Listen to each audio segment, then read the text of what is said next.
The following material is for mature but silly audiences only. Strong language is used in this episode. Please don't listen to this if you think your parents will be mad at us for exposing you to these naughty words, or if you are Mackenzie's mother.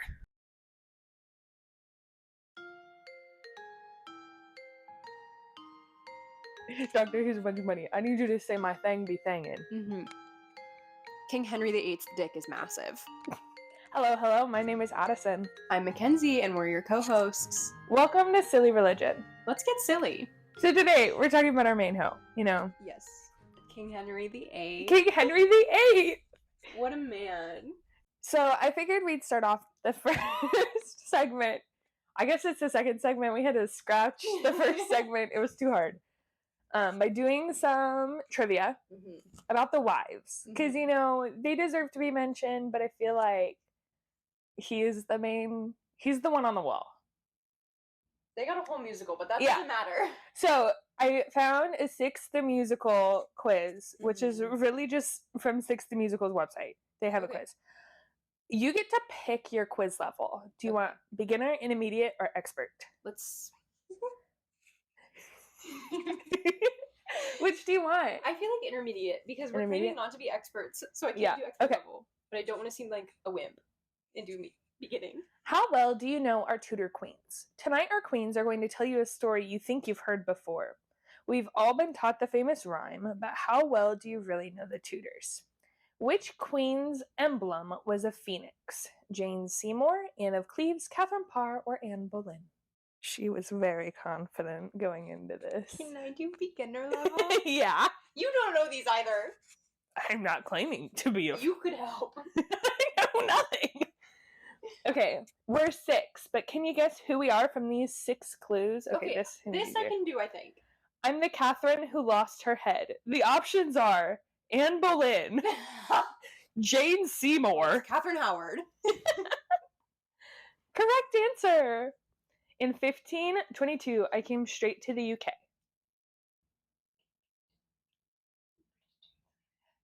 That's Anne Boleyn. I'm the survivor. Catherine Parr. I bet you want to know how we got this far. We're going to get copyrighted for me. No, you can say lyrics. Okay. These are all from Six the Musical. We're not claiming to own these. I was the only one who truly Jane loved. Seymour. Rude. When he saw my portrait, he was like, "Yeah, I know this one. I know this one." Anne of Cleves. Yep. Was married 24 years. I'm a paragon of Catherine royalty. of Aragon. You scored 6.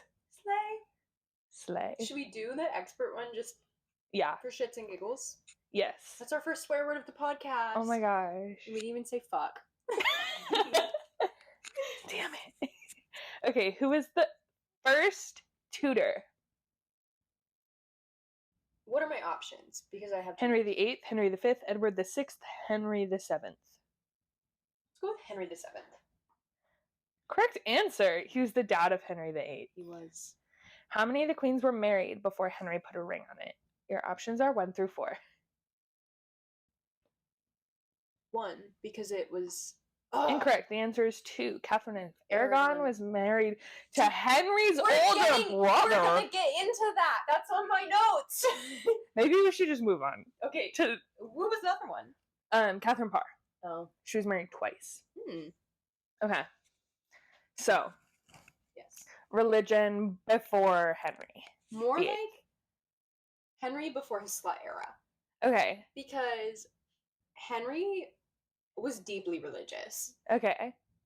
Specifically Catholic. And yes. And his life was very influenced by the Catholic Church. And so he was the spare. Originally. Like the other dude from Sussex. Yes. The OG spare. Yes, he was a spare. Okay. So his dad, Henry VII, gets to be king because of a bunch of civil wars that happened. They win. He gets to be it. Okay. He has his first son, Arthur. You know what just went through my head? Guess what went through my head first? The cartoon. Similar line of thought. I was trying to think of the Arthur theme song, and the only thing in my head was the Caillou theme song. I wasn't allowed to watch Caillou as a kid because my parents didn't want me to be a brat. I wasn't allowed to watch SpongeBob because my mom didn't like how they treated each other. I wasn't allowed to watch Nickelodeon in general. Fair enough, valid. We got rid of cable when I was in the 2nd grade, so. So, Arthur's born, then Henry VIII. Okay. And Arthur's set to be king, so he's like getting educated, whatnot, to be king. Yeah. And Henry, they're like, you need a purpose. You're like, besides just being his bear. Little boy. And so he was set to become like a godly man, like have a position in the church when he grew up. He's on that path to be a pope. Yeah. And so he had a bunch of like philosophers and really educated people teach him as a kid. Okay. And a lot of it was influenced by Catholicism. Okay. And he wasn't really seen as important in his family, but he was really popular outside of it because he was super hot. We get to that. I have information about that too. I don't believe you. He was hot and popular. Like, people loved him. And then we get to that though. We are before that the Slut looks era. like my dad. Okay, so he's really popular. People love hanging out with him. He's kind of a party kid, but also he's being taught by the best of the best. Well, yeah. I feel like of the religions, Catholics party the best. Mm-hmm. So then Prince Arthur set to marry Catherine Aragon. Okay. Because she was from Spain and of like nobility and whatnot. And so that was going to kind of like solidify their like bestie status with Spain. Because they're a fresh little like royal family. They need all the help they can get. Do you want to know something really silly? What? That's literally against the laws of Deuteronomy, but okay. We get into the Bible too. We get into the Bible. I know so much about the Bible. And so they get married. Okay. And they're living their little life. Henry's still a party boy. And he's like they're both young. Like, I'm pretty sure. Yeah, Arthur was 15 years old when he married Catherine. Holy cow! Yeah, so like freshman in high school. No! So 15 years old marries. Okay. Then promptly dies. How did he die? I'm pretty sure he got ill. Like, died of sickness. But what else, like, that happens in that time period, I feel like. Oh, you ready? Yes. They both, Arthur and Catherine, both got sick. They both got sick with a malign vapor which proceeded from the air. Interesting. It has been suggested that this illness was the mysterious English sweating sickness, tuberculosis, plague, or influenza. He died 6 months before his 16th birthday. Yeah. So he dies, and they're like, shit. Yeah. Henry, you are now the heir to the throne. Slay. You are a child, but just letting you know, all this education up until this point doesn't really matter because that is not your life path anymore. You don't get to be the Pope. You are going to be king. And he's like, cool, whatever. Like, his dad is still reigning, so Henry VII is still the king, so it doesn't really matter at this point. But they still need that alliance with Spain. So they're like, what if Catherine and Henry get married? But this is where the Bible comes into play. Leviticus 20:21 is like, do not marry. It's so specific, and it just is random that it happens to work with this. You cannot marry your brother's widow because you will not have children.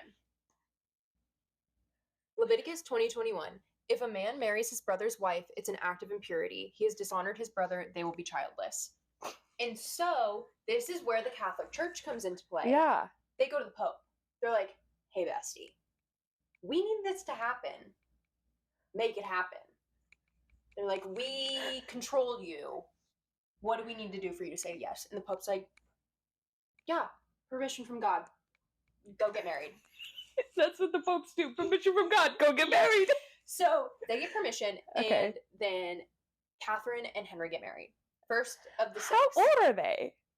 Not old, because this happened pretty quickly after. And so... She for sure did not love him. No. Well, she was with his brother. She for sure didn't love Arthur either. You die. Like, if I were to die, I do not want my spouse to go marry my sister. I think it would be really funny because I only have brothers. So one of my brothers would have to be forced into a gay marriage. Vibes. Yeah. It would for sure be Jackson. I don't know any of these people, so... But, okay. Not the one you met last night. Okay. So, after this, he's set to marry Catherine. He's gonna be king now. This boy's going through a lot. His brother's dead. Yeah. Mom dies. And he's, like, super close with his mom because the king's obviously in charge of Arthur because Arthur's gonna be king. Well, because Daddy doesn't care if you're not taking over for him. Yeah. And so his mom was really close. She dies. He was for sure an accidental pregnancy. No. You have to have a spare. You have to have a spare? Yeah, because what if the heir dies? Then they wouldn't have anybody. Good. The heir monarchy the can die. Harry's the spare. Was the spare. Like, you have the heir and the spare. You have to have at least 2 kids. I hate that. Only children would be better monarchs. We love the monarchy. Do we? The fact that we have a king, we don't. We are not under his rule. But the fact that he's a king is so anti-feminist and gives me the ick. Like, we're gonna have a king forever, too. Mm-hmm. No. Charles. Yeah, Charles, William. And then Charlotte. Charlotte's not first. George is. George is first. Ah, yeah. I don't want a king. They're only going to be kings for the rest of our lifetime. I live there. I would love to, and at that point I would respect the crown. And I do respect the crown right now. I know exactly where I was when I found out the queen died. I was in the PSU. I was in front of the library in the second table from the door, facing the door.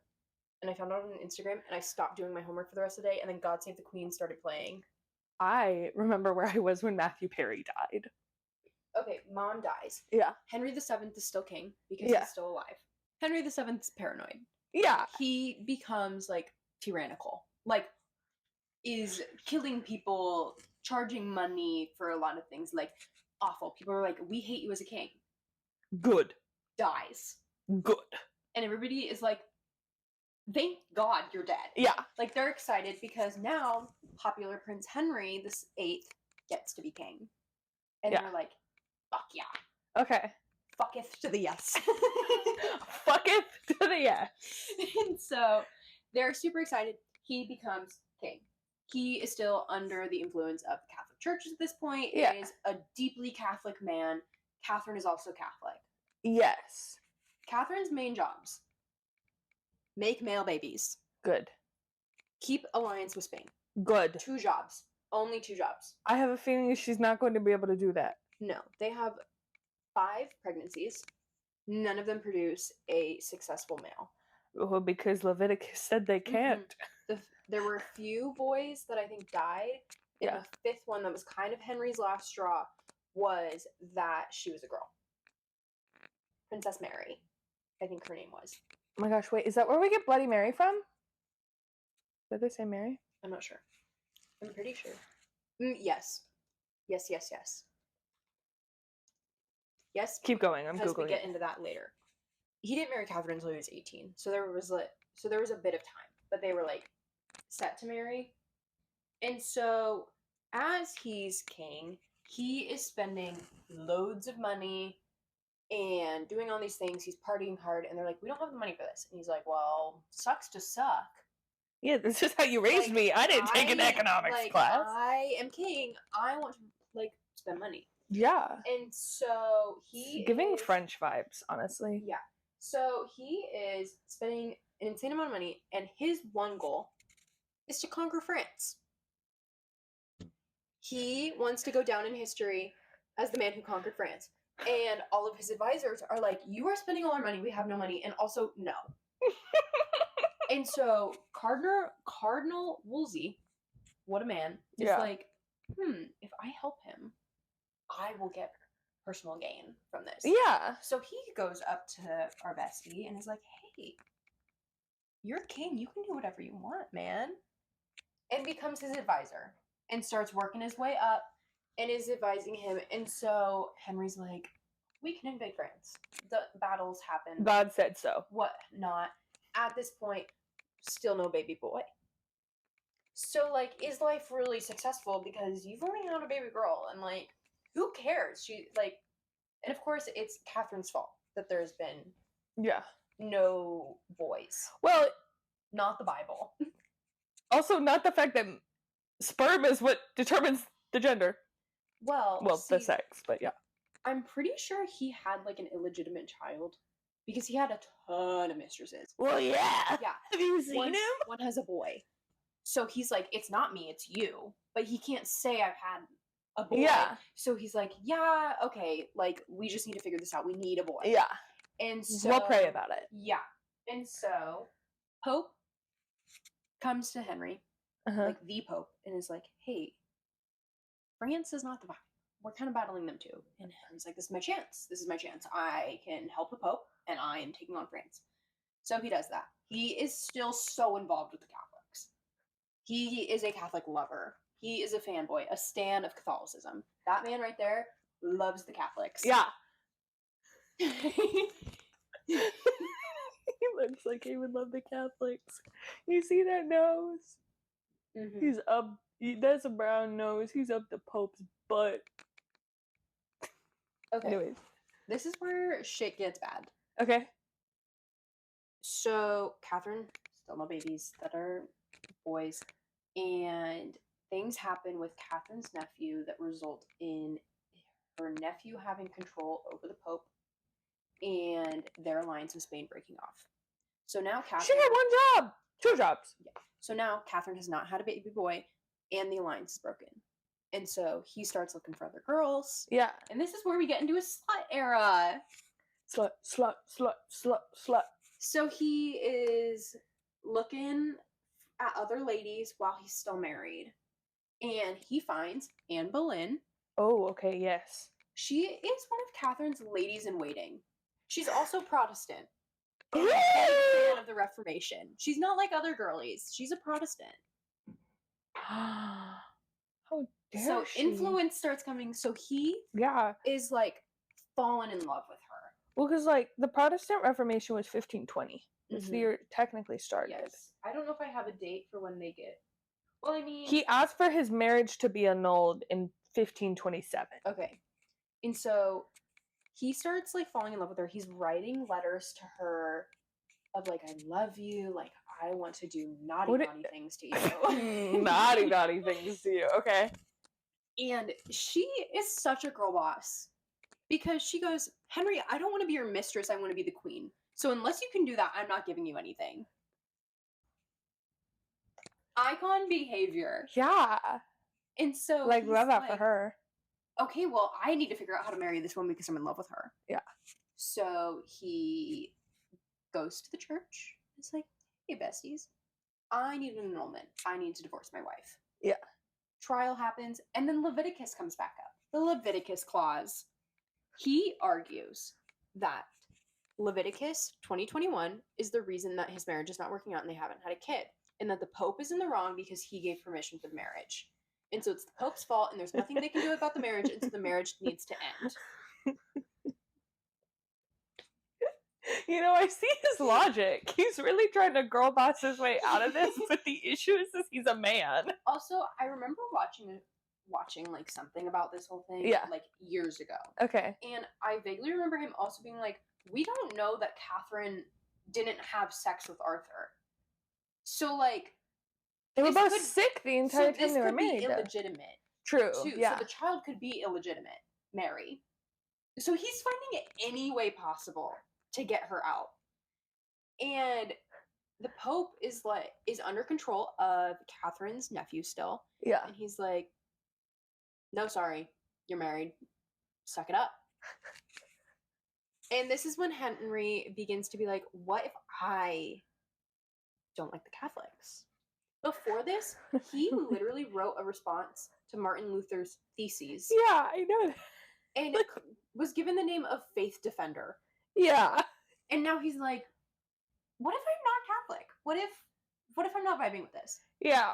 So 1529, which is 2 years after he asked the Pope for this annulment, he, like, technically that's when the start period of the Church of England happened, right? It took him 2 years to get his shit together. He's like, how do I have a religion? What? That's what he sounds like, actually. We met him.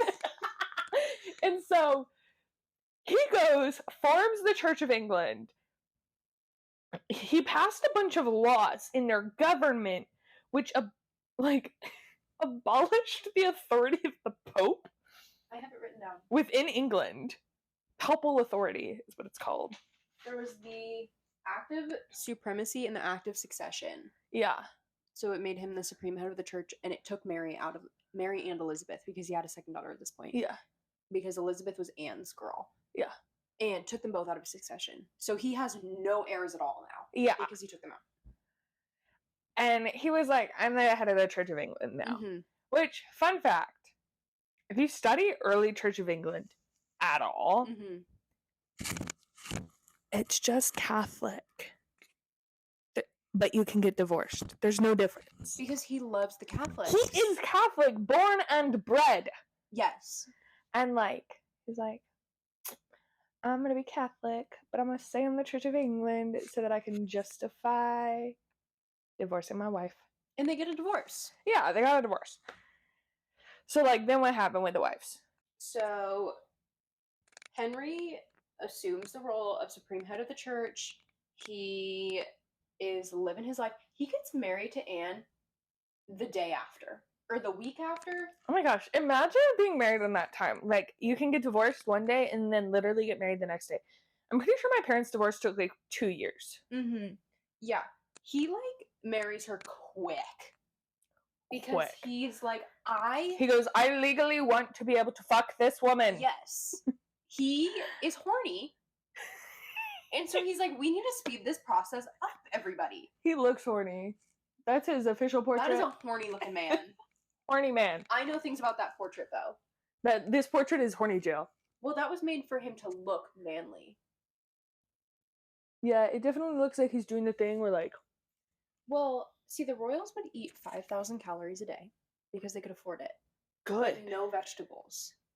So that's why he gained so much weight. Okay. He was known as this, like, muscular, handsome man, and then just continued to gain weight. But he's not doing the lift. He's not getting that macro protein. But that's why he looked like that. And he eventually had a doctor, like, come out and say, because Anne went on to, like, kind of trash talk him and be like, his penis is kind of small, everybody. Like, that's why he had a bunch of girls. Have you heard, like, not satisfying. Have you heard about, like, how boy versus girl happens, like, in regards to biology? He had to have had a tiny dick. Yeah, but she's like, the manlyhood's not manly.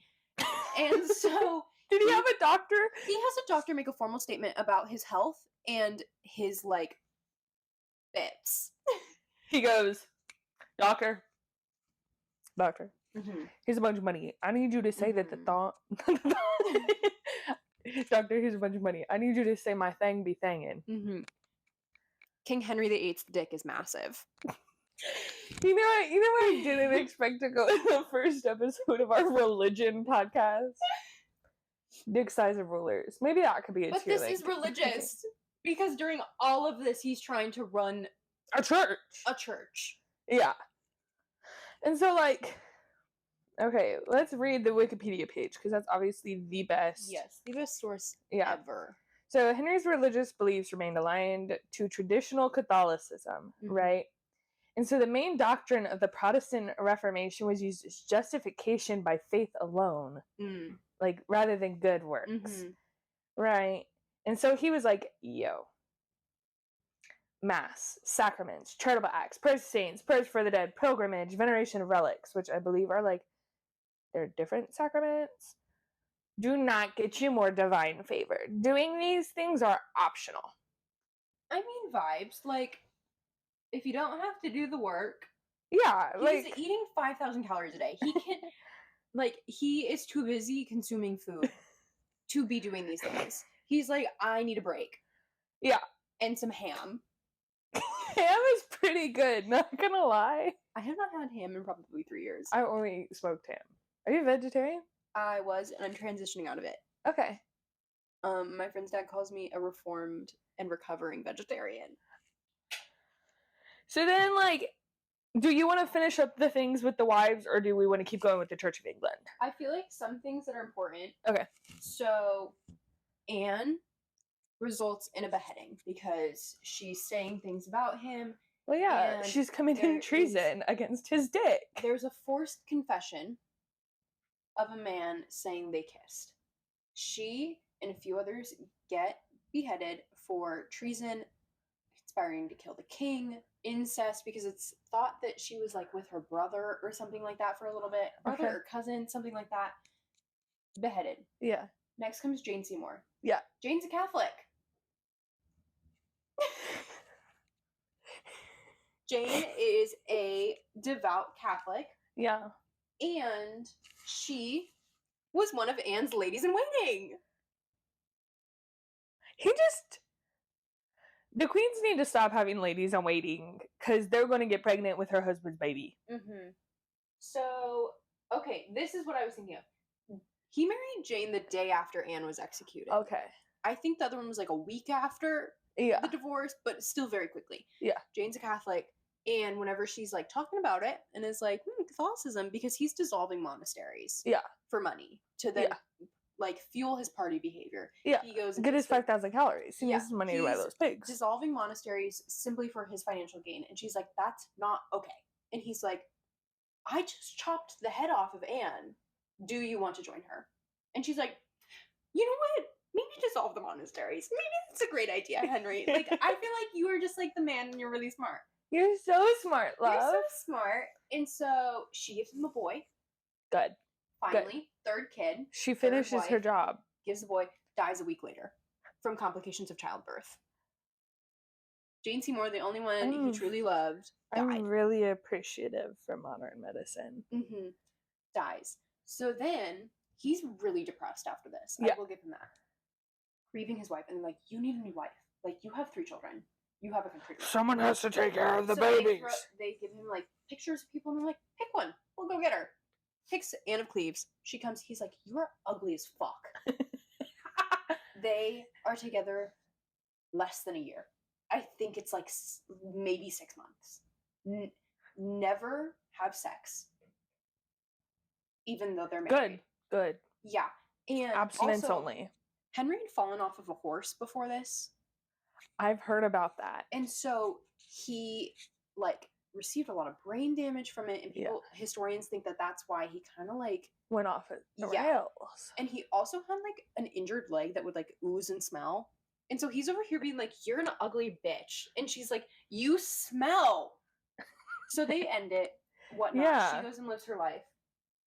Catherine happens. Catherine gets beheaded because she is sleeping with people. Yeah.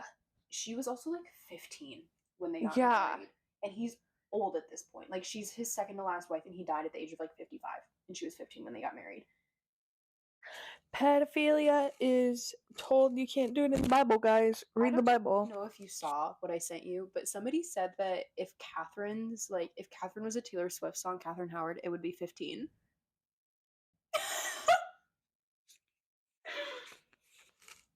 And so he moves on finally to Catherine Parr. Once again, Catholic. He's not with Protestant women. Okay. He is still seeking Catholicism in his life in any way he can. Marries Catherine, and Catherine cheats the system, kind of. Okay. She's Catholic, and she'll kind of argue, and she'll be like, well, she'll talk about things and how it's a miracle, like, she's consuming the body of Christ. Like, that is a miracle. And he's like, no, I'm going to behead you. This is treason. Stop talking about it. You are wrong. Yeah, because the Church of England at the point in time did not believe that the Eucharist was the body of Christ. But it was a symbol. Yeah, but she did because she was Catholic. Yeah. And her, like, way to cheat the system was like, you're so smart. I'm just learning from you. I'm not arguing with you. Like, you might think that I am actually telling you that you're wrong, when I say that it is the body of Christ, but really, I'm just ignorant. I don't know any better, Henry. Yeah. Can you please teach me? And because he's a man, he's like, oh my gosh, I can't behead you. You're just like dumb, and that's not your fault. And so meanwhile, his leg is oozing. So they live this little marriage of them like arguing, but her kind of like putting him in his place. Good. And then he finally gets sick and dies at the age of 55, and she outlives him. Okay. And this whole legacy that he like built up, his son dies very quickly after that. And so then it is Mary and Elizabeth. Yeah. To keep the crown up and going. Neither of them have kids. Mary goes to Ireland. Elizabeth stays in England. Yeah. Neither of them have kids. So his bloodline is gone after them. He did all of this. His official bloodline. Yeah. There's still probably some bits and pieces, but... Probably my dad. My dad is Irish. He could be an illegitimate child. Illegitimate? Illegitimate child of Mary. But yeah, so... Okay. So then, like, let's go back to the Church of England. So, like, Edward... Oh my goodness, wait. Edward VI, his son, born in 1547, died in 1553. He was 6 years old. Kids did not make it very long. In the reign of Edward VI, the Church of England underwent an extensive theological reformation. Who? This 6-year-old? Okay. The 6-year-old was like, I'm educated enough to make the bread is not... Wait, you're the Catholic Church. Yes. Try to convince... I'm Edward. Convince me that the Eucharist is actually the body of Christ. So it is a miracle. And his bread. He's sick. Or he like cries. He's like, I don't want to consume the body of Christ. It is bread. I don't want to do confession. I didn't do any more. I'm just a baby. And then he dies, so it's fine. Yeah. He dies from fear of consuming the body of Christ. He's so racked with guilt of this possibility, and he dies. Okay, so anyways, then essentially, once you have Americans, because this is where I start knowing things. I know a lot about religion specifically within America, mainly because I took a class called Religion in America that you have also taken. Yes. So, the Protestants are leaving Europe because they're like, the Catholics are mad at us. So they all come to America. And at this point, people that are members of the Church of England are called Anglicans, right? And they get there, and then these Protestants start bullying them because they're Anglicans, right? And at this point, this is where we start getting Methodists and Methodists and Baptists. And, like, so they changed to the Episcopalian Church because they didn't want to be bullied. And so people are like, what? What do you mean, Church of England? No, it's just Episcopals. So if you're from America and you're like, what is the Church of England? Go to an Episcopal church. They're actually pretty cool. But so, like, the Episcopal Church now, what are they up to, right? Their little ditties. What are they doing? Well, I found out something fun that actually really interested me for a little bit. They run a church near you, which is an online directory service for every Episcopalian church in the United States. The most mega of mega churches. Yeah, the most mega of mega churches. It's a user-edited resource. So, like, the church has, kind of, but the church location has to go in and edit that they're there. And then I could put in my zip code and it would be like, okay, this is the closest Episcopalian church to you. Here's the contact information, that kind of thing. Okay. It currently lists more than 16,000 churches, has over 20,000 editors within their 42 dioceses. Okay. And, like, it's really exciting. They also have a church heritage record. The whole point of that is for the 16,000 buildings of these congregations. It includes architectural history, archaeology, art history, and the surrounding natural environment of the church, which is really cool to me because, like, the church I currently attend and then the church my mom currently works at were both built, like, pre-Civil War. And, like, I'm originally from the Southwest United States, so, like, my state became a state after cars. Right, like baby state. Yeah, it's massive though. Just a baby. It's just a baby. It's just a baby state. But like, I remember its 100th birthday. When did it become a state? 1912. Arizona became a state in 1912. Right? That feels wrong. Well, like, and so everything there is newer. Yeah. Right? And so then I move here and it's like, what do you mean this building was built in like 1816? What? Mm-hmm. There were people in 1816? Right? Just wait till you hear how old buildings are in England. I know. And so I think it's really interesting that they like acknowledge their history, that kind of thing. Mm-hmm. The other thing I want to bring up, this is my favorite difference between the Episcopalian Church and the Roman Catholic Church. Eucharist, right? I keep bringing it up. Back up to Eucharist. Okay, so Edward's biggest fear. yeah. So the Catholic Church, specifically this has to do with celiac disease. My mom is celiac, so I've like recently been doing research on it or whatever. The Catholic Church's official statement on Eucharist is that once it has been blessed by the priest, it is then the body of Christ. Yes. And so if you have celiac disease, you can consume it and you will be fine because it is no longer bread. It is the body of Christ. Have any Catholics that have celiac confirmed or denied this statement? I googled it. Mm-hmm. Clearly, There's I'm probably an expert. a full like Reddit. Oh, it is. People devoting their life to if there is gluten or not. Yeah. Well, like, yeah. Anyways, the Episcopalians' statement is, although we do believe it symbolizes the body of Christ, that may be incorrect and maybe use a different word, but it doesn't matter. You can Google it yourself. Here. Yeah, I did the research. You didn't. If you want to correct me, you can do the research. You can fully correct us. We will take corrections. Yeah. We will educate ourselves. And let you educate us. But neither of us are Episcopalians, so we should have had Lid! Lid's Episcopalian! We're over here like, we know everything. We do not. Please correct us if we are wrong. Anyways. We're just mere children. So they say, celiac is a horrible disease. We will provide gluten-free elements. Okay, so just the Catholic Church, it's by parish. And they have said that a priest can bless gluten-free sacraments that'll then be the body of Christ. Is it like, is the body of Christ missing something, though? If it's missing the gluten. But does that, like, do anything? Like, is somebody less blessed if they... Does communion need gluten? As previously stated, the Catholic Church states that the communion wafer must contain gluten. This is because they believe that communion host literally becomes the body of Christ after it has been consecrated. So not only does it not include, like, the gluten goes away, but it has to have gluten in the first place. Yeah.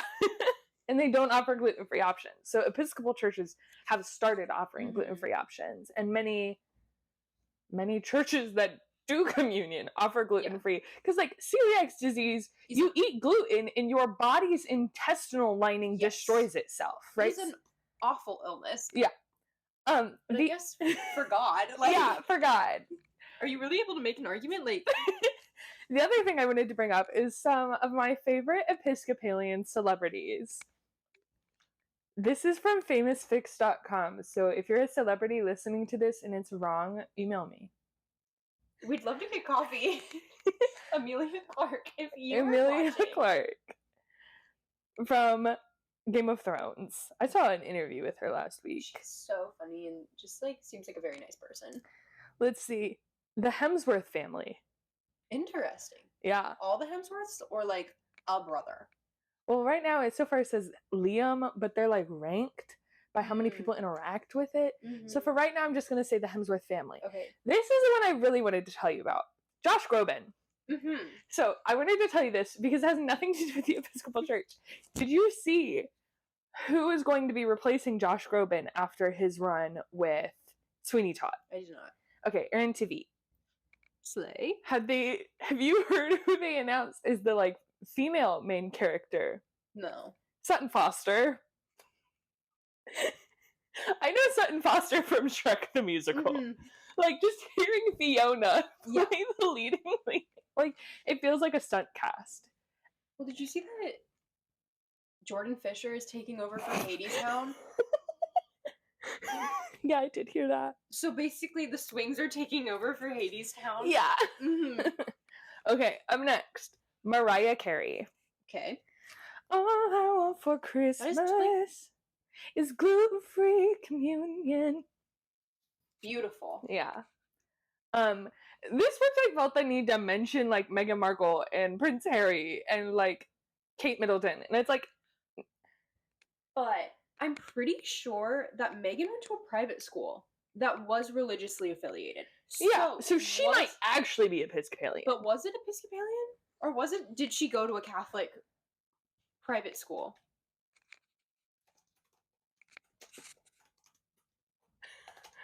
I'm trying to impress you with the fact that I can type without looking at my You're screen. so impressive. You know how to type at the age of 21? I'm so proud of you. Catholic school! I freaking knew it. See? She's Episcopalian by marriage. Yeah. So it's not even, like, she might be practicing. Like, she also might not be, because she grew up in LA. Mm-hmm. And, like, I know education in the Southwest, sometimes public school is bad. Mm-hmm. And her family was fairly wealthy, so they may have just sent her there because it was the best school that they could get. Right? Yeah. Like, she's a nepotism baby, isn't she? I don't think so. Oh. See, I don't know if she was even wealthy. Like, I watched the docuseries on Netflix. I haven't watched it yet. Her parents got divorced. Yeah, I'm pretty sure she was, like, raised primarily by her mother. And this is religion, because she did marry into royalty that... Yeah. And her grandmother-in-law was the head of the church. Yeah. Okay. Princess Diana, may she rest in peace. Yes. But that's another one that it's like, okay, yeah. Oh, and lastly, most importantly, you can't see it, but up there I have 2 Elwoods pop figures. Reese Witherspoon is Episcopalian, and she was listed above Prince Harry as more famous. Shut up. Anyways, Henry. Yeah. King. I'm trying to Slut. decide if we should replace the photo every week with whoever we're talking about, or if he should just live there. What if we don't talk about somebody specific? I just print out the word gluten-free bread. A whole episode on gluten-free. I will say my little notes are titled Silly Religion Episode 1, King Henry VIII, a.k.a. King Slut. People are going to be like, what are they talking about? But if your mind does not instantly go to King Henry VIII when you say King Slut. Are you really doing it right?